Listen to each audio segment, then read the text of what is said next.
আল্লাহ আমার ইসলামিক ভিডিওগুলা যারা like share comment করবে আল্লাহ তাদেরকে কিয়ামতের আগের দিন পর্যন্ত যাতে ভালো ইসলামিক আমল করার তৌফিক দান করুন, পাঁচ ওয়াক্ত নামাজ পড়ার তৌফিক দান করুন, মা বাবার সেবা করার তৌফিক দান করুন।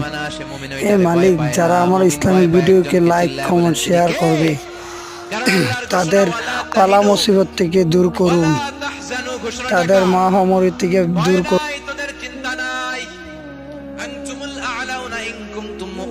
তোমরাই বিজয়ী হবা যদি মুমিন হও, যদি মুমিন হও। এজন্য ধৈর্যের পরীক্ষা দিতে হবে, আল্লাহর উপর তাওয়াক্কুল করতে হবে, অত্যাচার আর জুলুম আল্লাহর নামে সহ্য করে যেতে হবে। চিল্লায় বলেন ঠিক কিনা? কারণ মুসলিমের সাথে আল্লাহ থাকে। মুসলিমের বদদুয়াকে বিশ্বনবী ভয় করতে বলেছেন, কারণ মুসলিমের বদদুয়ার মাঝে আর আল্লাহর মাঝে পর্দা থাকে। যারা দুনিয়ার বুকে জুলুম